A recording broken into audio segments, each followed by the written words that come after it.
इंसान की जरूरत कितनी है? तो 4 बकेट, एक बकेट नहाने के लिए, एक बकेट कपड़े धोने के लिए, एक बकेट घर साफ करने के लिए, एक बकेट खाना पकाने के लिए। तो हमारी जरूरत जो है बहुत सीमित है, लेकिन हम ऐसी दरिया दिली से सारा दरिया ही बहा देते हैं। दिल्ली में था मैं, तो एक साहब एक गोली लेकर आए थे, टेबलेट। वो कैसा भी गंदा पानी हो उसमें आप वो टेबलेट डालिए तो पानी एकदम से शुद्ध पीने जैसा, जैसा हमारे पास यहाँ है, बिल्कुल वैसा हो जाता था।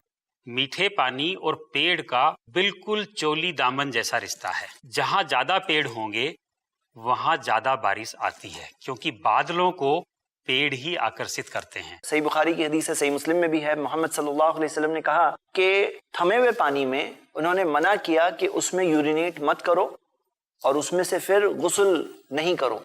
तो हम देखते हैं कि गुस्ल करना पड़ेगा, इस वजह से यूरिनेट मत करो। कई स्कॉलर्स जैसे इमाम नववी वगैरह ने इस चीज के ताल्लुक से बताया कि पानी में यूरिनेट करने से ही मना किया गया। अस्सलाम वालेकुम नाजरीन, मैं आपका दोस्त दानिश जावेद एक बार फिर आपका इस्तकबाल करता हूं आपके फेवरेट प्रोग्राम हालात में।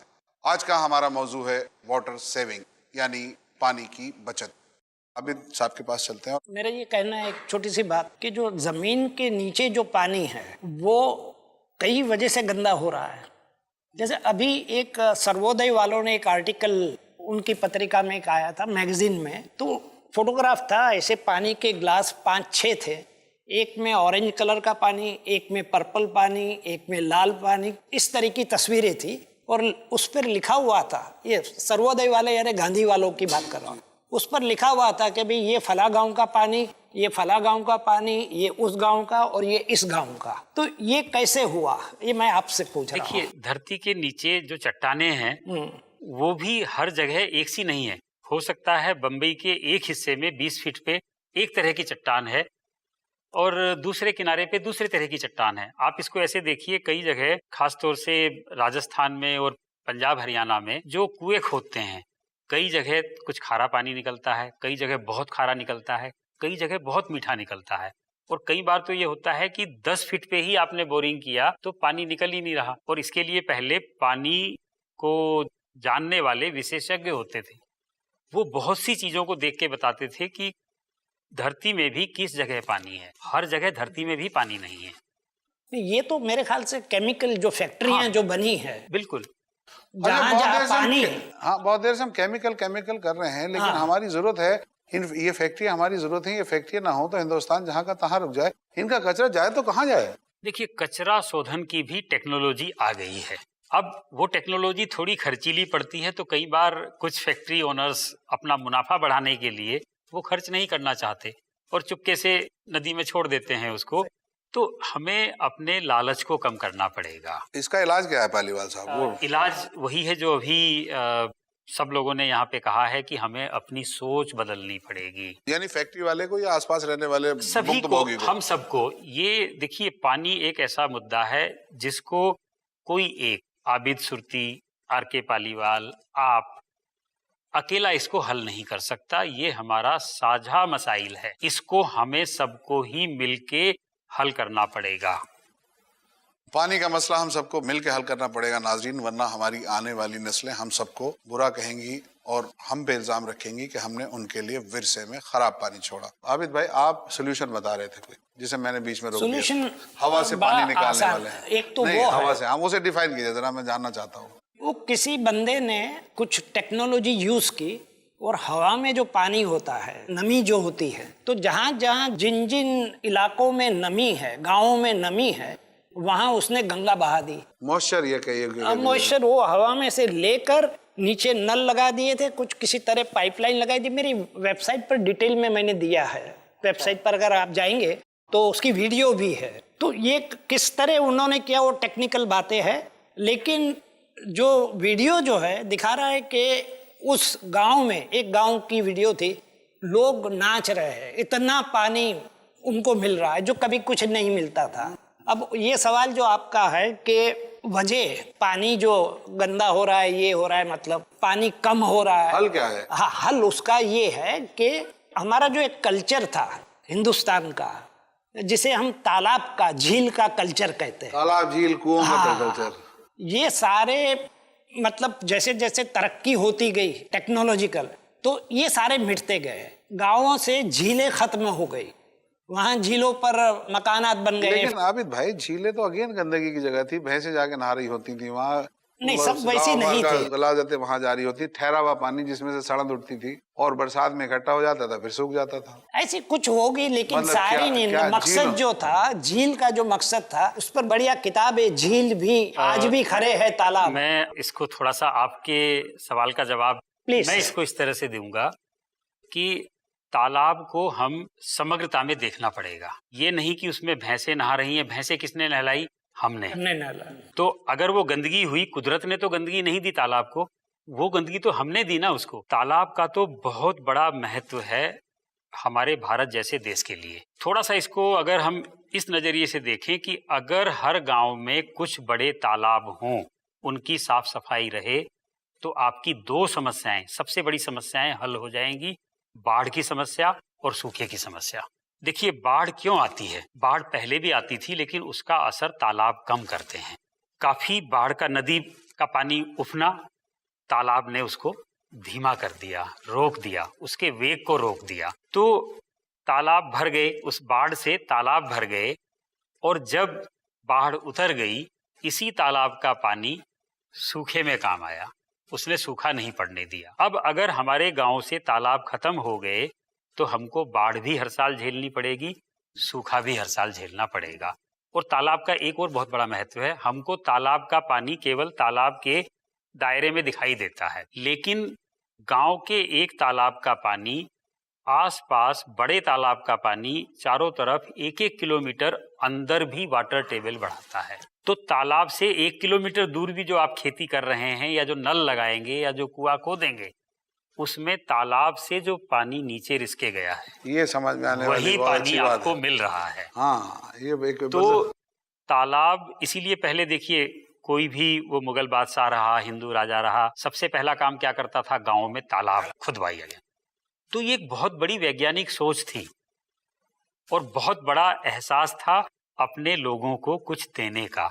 सबसे बड़ा पुण्य का काम प्याऊ रखना, तालाब खुदवाना। तो इसको हमको वैज्ञानिक दृष्टि से भी समझने की जरूरत है कि उन तालाबों की कल्चर को, अच्छे तालाबों की कल्चर को हमें दोबारा वापस लाना होगा, अगर हम हर साल की बाढ़ और सूखे की समस्या से, पानी की समस्या से बचना चाहते हैं। नाज़रीन, बहुत अच्छी बात है। हमें वालीवाल साहब बता रहे हैं, पुराने जमानों से पुण्य का काम, सवाब का काम समझा जाता था। राजे महाराजे, नवाब रास्तों में, गांव और शहरों में तालाब बनवाया करते थे, प्याऊ लगवाया करते थे, और वो तालाब हमारे गांवों और शहरों को जिंदगी दिया करते थे, हमारे वाटर लेवल को ऊपर लाते थे। हमारे खेत खलियानों में खेती उन तालाबों और झीलों की वजह से लहलाती थी, और बाढ़ और सूखे से हमारे गांवों को बचाते थे। आइए, मैं एक अहम सवाल पूछता हूँ आपसे, आप तीनों हजरात से पूछ रहा हूँ ये सवाल में, क्योंकि बड़ा कॉमन सा सवाल है। एक वक्त था कि जब टेक्नोलॉजी इतनी ज्यादा डेवलप नहीं थी, जब पानी प्योर या इम्प्योर भी होता है, ड्रिंकिंग वाटर, ये जानते भी नहीं थे लोग, समझते भी नहीं थे। हालांकि आबो हवा वैसी थी, महाराज जैसी जगहों पे जमीन से पानी निकलना मुश्किल होता था, वही बारिश का पानी पिया जाता था, उसी झील में मुंह डाल के बच्चे पानी पी लेते थे। कहीं किसी गांव के तालाब में बच्चे नहा धो के उठ के खड़े हो जाते थे, ना कोई जख्म पकता था, ना किसी की किडनी खराब होती थी, ना किसी की सेहत में कोई परेशानी आती थी, ना कहीं कोई ग्रोथ में कमी आती थी। आज मैं ये समझता हूँ कि जो हमारी अर्बन लाइफ है वो खास तौर पे, और समवेयर रूरल लाइफ भी, प्योर वाटर प्योरिफिकेशन के वो लगा दिए गए घरों में। अलग अलग हमको टेलीविजन ने और हमको एडवर्टीजमेंट ने बताया कि पानी जो है वो बड़ा प्योर होना चाहिए, बड़ी काम की चीज़ है। हमारे पास जो पानी है वो बड़ा इम्प्योर है, तो इसे हम प्योर कर रहे हैं घर पे रख के। कोई अपनी अपनी हैसियतों के हिसाब से हमारे पास प्योरीफायर्स हैं, और उसके बावजूद हम पानी की बीमारियों में मुब्तला हैं। तो ये क्या फ़र्क है? ये प्योरिटी इम्प्योरिटी अचानक ये 20-25 साल में कहाँ से आ गई? मैं जानना ही चाहता हूँ। मेरा बेसिक सवाल ये है कि 20-25 साल पहले ये प्योरिटी और इम्प्योरिटी क्यों नहीं थी? इसके दो पहलू हैं। एक तो ये भी बहुत बड़ी सच्चाई है कि इन 25-50 सालों में हमने पानी को बहुत खराब किया है। वो हम बार बार चर्चा कर चुके हैं, पेस्टिसाइड से, इंडस्ट्रियल कचरे से, अपने सीवेज को नदी नालों में डाल के, तो एक तो क्वालिटी हमने उसकी वहाँ खराब की, दूसरी हमने अपनी क्वालिटी खराब की है। हम कंफर्ट जोन में चले गए तो हमारा जो इम्यूनिटी सिस्टम है, कुदरत ने जो हमको इम्यूनिटी दी है, जो हमको प्रकृति में रह के, खुले में रह के सेहत मिलती थी, वो अब नहीं रही है। बिल्कुल बंद करके एयर कंडीशन लगा के दिन भर रहिए, अपनी कार में भी एयर कंडीशन लगवा दीजिए, ये कहीं हमारी अंदर की इम्यूनिटी को तोड़ रही है। तो एक तो हमने बाहर का पानी खराब किया, दूसरा अपने अंदर का जो कुदरत ने हमारा एक सिस्टम दिया था, थोड़ा बहुत खराब पानी भी पी लेंगे, थोड़ी बहुत बीमारी भी हो जाएगी, बिना दवाओं के खुद ही ठीक हो जाएंगे, तुलसी के पत्ते से, काढ़े से ठीक हो जाएंगे। तो उस वजह से ये सेहत की समस्या तो इस वजह से आई है। पानी की क्वालिटी खराब की और अपने जीवन की क्वालिटी खराब की। हम प्रकृति से दूर हो गए हैं।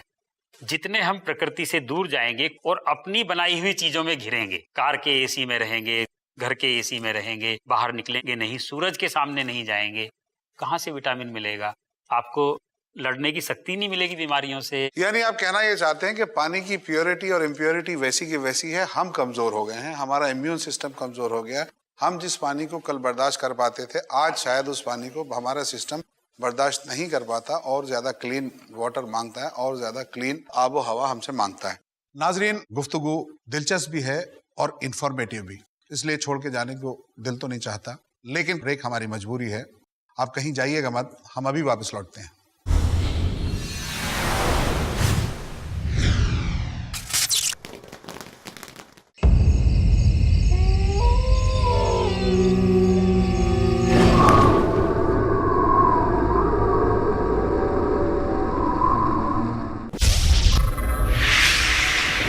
खौफ, क्या सच क्या झूठ, देखिए इन वसवसों का समाज पर असर और उसका इलाज हर जुमा रात 11:30 बजे सिर्फ i+ टीवी पर, बेहतर जिंदगी के लिए।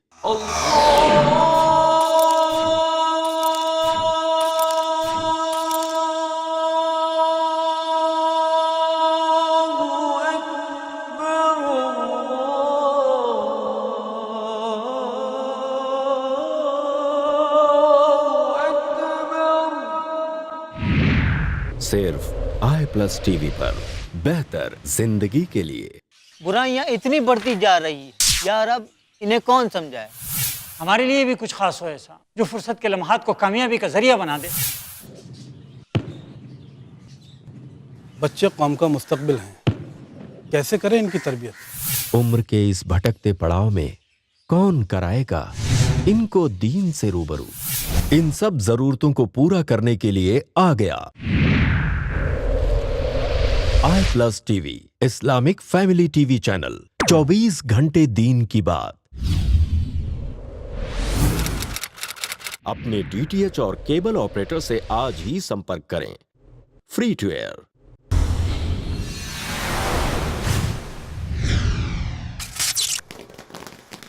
नाजरीन, मैं आपका दोस्त दानिश जावेद एक बार फिर आपका इस्तकबाल करता हूं ब्रेक के बाद। आइए पानी और पानी को बचाने की गुफ्तगू का ये सिलसिला आगे बढ़ाएं। मैं आपके पास आता हूं आबिद भाई, आपसे खास तौर पे ये जानना चाहता हूं कि ये जो पानी का इस्तेमाल अर्बन एरियाज में है और रूरल एरियाज में, इस्तेमाल की बात कर रहा हूं मैं, जो आपका मिशन है, उसमें कहीं कोई फर्क है आपको नजर आता है? यानी एक मिसाल के तौर पे मैं एग्जांपल देके अपना सवाल समझाऊं। एक अर्बन एरिया में रहने वाला शख्स जो फ्लैट में रहता है, उसके यहाँ टेप भी है, टेप खोलता है, टपकती है या नहीं टपकती है, शावर है, पानी लेता है, या उसके यहाँ टब है, सब कुछ है। एक गाँव में रहने वाला आदमी जिसके यहाँ ना टेप है ना कुछ है, नल पंप, वो नल लगा हुआ है, जाता है गिलास में नल में पानी भर लेता है, पी लेता है, बाथरूम में या गंगा में जाके नहा लेता है जैसे आपने बताया अभी, या किसी तालाब में नहा लेता है जाके, पानी पीने की बाल्टी भर के आ गई कुएं में से। वहाँ कहाँ वाटर वेस्ट हो रहा है और वहाँ क्या जरूरत है सेविंग की? देखो, वहाँ तो ये लोग महिलाएं, औरतें जो है मिलों तक चलती जाती है। पर्टिकुलर राजस्थान की बात होगी, अगर हम नॉर्थ इंडिया में चले जाए तो हर कदम पे पानी है, सबसे ज्यादा पानी है, और वो पानी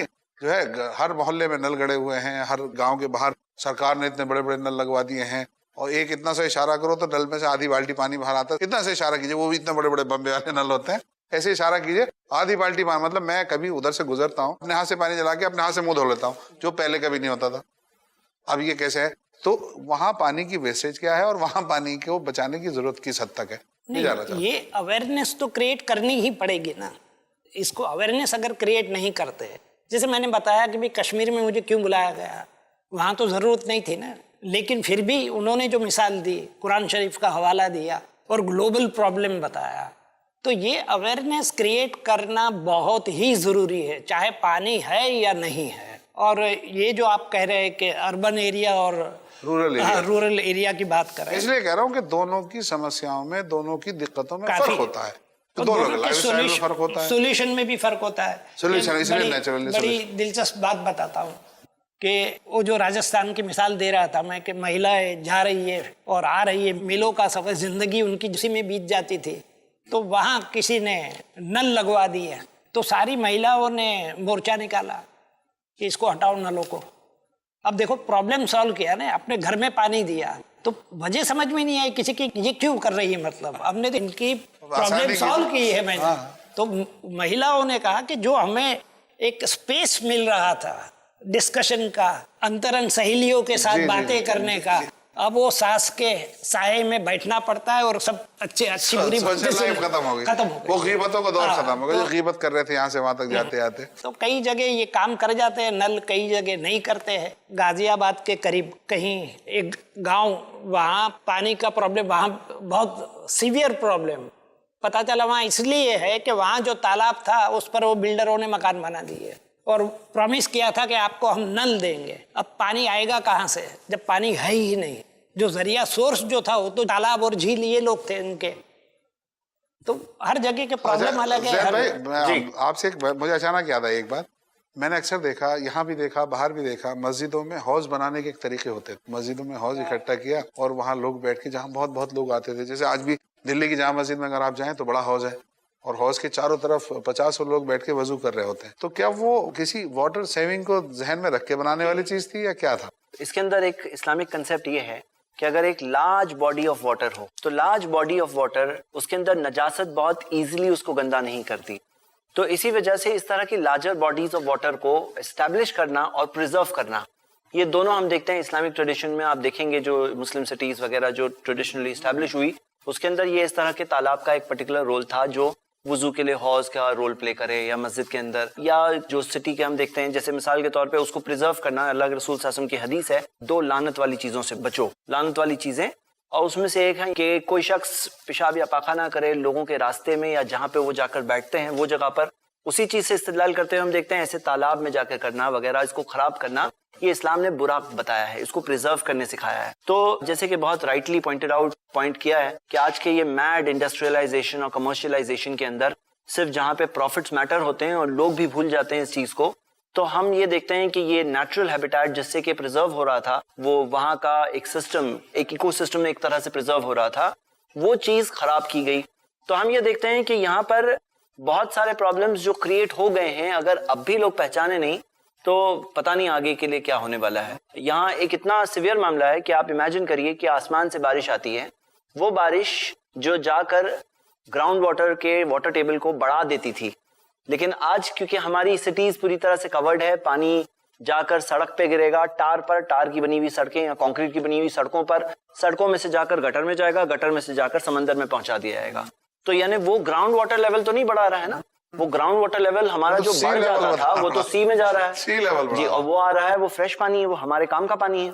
तो हम देखते हैं कि यहाँ पर अगर एक कम्युनिटी के तौर पर, मान लीजिए आपकी खुद की कॉलोनी है या कुछ लोग मिलकर एक इनिशिएटिव प्ले करते हैं कि भाई हम इससे वाटर को कलेक्ट करेंगे हार्वेस्टिंग के जरिए, और कुछ नहीं तो जाकर हमारे यहाँ अगर कोई लोकल कुआं है या अंदर कोई सिस्टम है उसके जरिए ग्राउंड वाटर तक पहुंचा दे, तो ये चीज करके यानी ग्राउंड वाटर का वाटर टेबल बढ़ता है और जो हमें लॉन्ग रन में बहुत ज्यादा काम आ सकता है। क्या कमाल की बात बताई है जैद भाई ने कि जो हमारा मॉडर्न सिस्टम है सड़कों का, जो हम तारकोल से या डामर जिसको कहते हैं बनाते हैं, बारिशें होती हैं, गिरती हैं, उनसे पानी बहता है, नालियों में जाता है और समंदर में चला जाता है। वाटर लेवल जमीन का बढ़ना था, समंदर का बढ़ जाता है, अच्छाई की जगह बुराई हो जाती है। नाज़रीन, इतना खूबसूरत प्रोग्राम चल रहा है, इसको बीच में छोड़ के जाना मुश्किल है, लेकिन घड़ी की सुइयां अपनी रफ्तार से हमेशा की तरह आगे बढ़ रही हैं और हमारे पास बहुत कम वक्त बचा है। सवाल आपसे वो ये कि किसानों की खुदकुशी और पानी का कोई ताल्लुक है? आज पूरे हिंदुस्तान में किसानों की खुदकुशी एक मसला है और जाहिर सी बात है किसान खुदकुशी खेती की वजह से करेगा, पानी की कमी की वजह से करेगा, तो उसका और पानी की कमी का क्या ताल्लुक? देखिए, अगर हम ये कहें कि पानी की वजह से खुदकुशी हो रही है तो ये गलत बात होगी। खुदकुशी के कई कारण हैं, उसमें पानी भी एक ये कारण है कि आजकल किसानों ने भी थोड़ा ज्यादा धन कमाने के लिए जो ट्रेडिशनल खेती होती थी, पहले गेहूं की खेती होती थी, बाजरे की खेती होती थी, चने की खेती होती थी, गन्ने तो की उसमें खेती होती है। गन्ना तो बहुत पानी लेता है, बट मैंने जो नाम लिए, चना हुआ, मटर हुआ, ये बहुत कम पानी की जरूरत होती थी।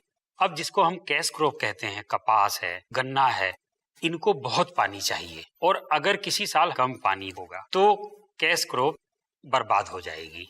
लेकिन अगर हमने ज्वार, बाजरा ये भी बोया होता तो ये कम पानी को भी झेल जाती हैं ये फसलें। बहुत अच्छी बात। तो यहाँ पानी उतना जिम्मेदार हो गया कि हमने ऐसी फसलें ज्यादा उगाना शुरू कर दिया जिसको हमेशा बहुत पानी की जरूरत है, वो ग्राउंड से आए या बरसात से आए, और अगर बरसात कम हुई है तो ग्राउंड वाटर भी कम होगा। तो उतनी जिम्मेदारी, जैसे पॉपुलर के पेड़ में देख, यूकेलिप्टस और पॉपुलर के पेड़, पुराने जमानों में शीशम के पेड़ लगते थे, और अगर लकड़ी की जरूरत के लिए भी हो तो इस तरह की चीजें होती थी, बेल के पेड़, ये सब। आज हम लोगों के खेतों के किनारों पे या खेतों में बाकायदा यूकेलिप्टस और पॉपुलर ने जगह ले ली, और जहां तक मैं जानता हूँ, correct me if I am wrong, कि यूकेलिप्टस और पॉपुलर बहुत ज्यादा पानी लेता है। हाँ, और इसीलिए आप देखते हैं कि वो बहुत तेजी से बढ़ता है। तो ये मान लीजिए कोई भी पेड़ जितना जल्दी बढ़ेगा उतना ज्यादा पानी, और बाकी भी जो तत्व जमीन से जो उनकी फर्टिलिटी बढ़ाते हैं, उर्वरा शक्ति बढ़ाते हैं, उनको उतना ज्यादा लेगा। शीशम अगर 100 साल में पक रहा है, आम अगर देसी आम जो था पहले वो 50 साल में बड़ा हो रहा है, तो वो पानी भी कम ले रहा है। तो उसी हिसाब से यहाँ भी वही हुआ कि जमीन से मनुष्य ने पानी ज्यादा निकाला, हम खेती भी ऐसी करने लगे कि उसको भी पानी ज्यादा चाहिए, तो वो डिमांड सप्लाई गड़बड़, डिमांड सप्लाई का जो इकोनॉमिक्स का डिमांड एंड सप्लाई का रूल है वो हम लोगों ने बिगाड़ना शुरू कर दिया। सर, टाइम एकदम खात्मे पे है। मैं आप तीनों मेहमानों से ये चाहूंगा कि एक एक मैसेज दे दें, छोटा छोटा सा। ऑडियंस को मैसेज दीजिए कि ये प्रॉब्लम जो है इससे कैसे निपटा जाए। मेरा तो सिंपल मैसेज होता है जी, जान कर चलो, मान कर मत चलो। क्या बात है जैद भाई।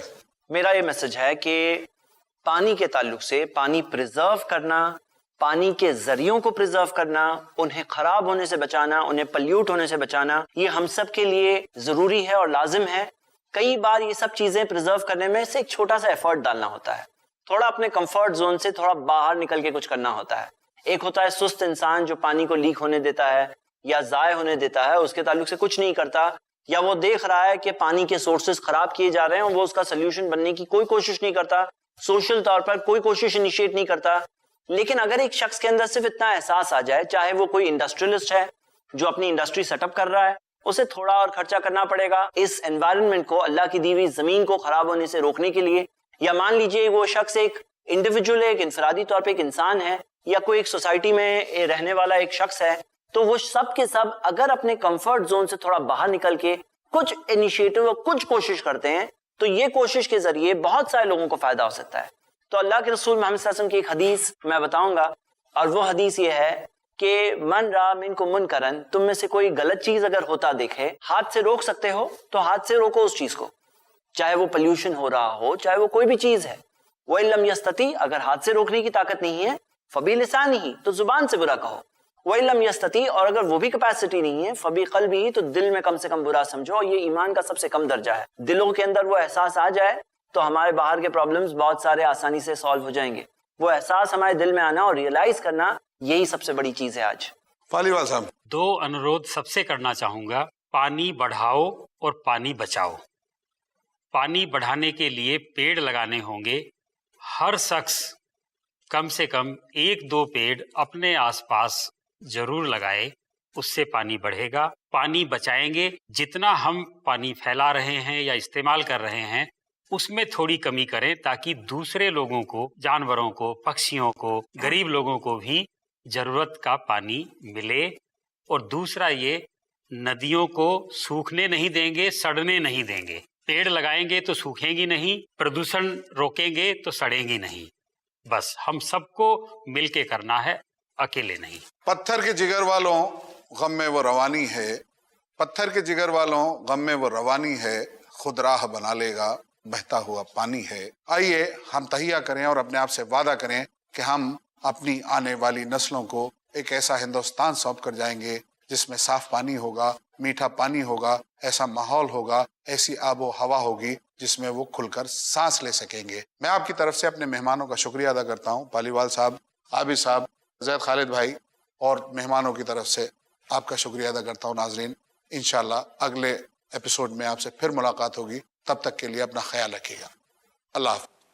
अल्लाह सुब्हान ताला कुरान के अंदर फरमाता है, सूरतुल अंबिया 107 नंबर की आयत, कि ए मोहम्मद सल्लल्लाहु अलैहि वसल्लम, आप सारी इंसानियत के लिए रहमत बना करके भेजे गए हैं। कि यहाँ तक कि जानवर भी वो शिकायत करते थे नबी करीम सल्लल्लाहु अलैहि वसल्लम के पास में आके के। मैंने हजरत मोहम्मद सल्लल्लाहु अलैहि वसल्लम की जीवनी पढ़ी, सीरत, तो उसके बाद मुझे ऐसा महसूस हुआ कि जैसे जैसे आपके ऊपर अत्याचार हो रहे हैं, तो उन अत्याचारों को दूर करने के लिए और जान को बचाने के लिए इस तरीके के युद्ध के आदेश अल्लाह की तरफ से आए। तो मुझे सिमिलरिटी दिखाई दी श्रीमद् भगवद गीता और कुरान मजीद में।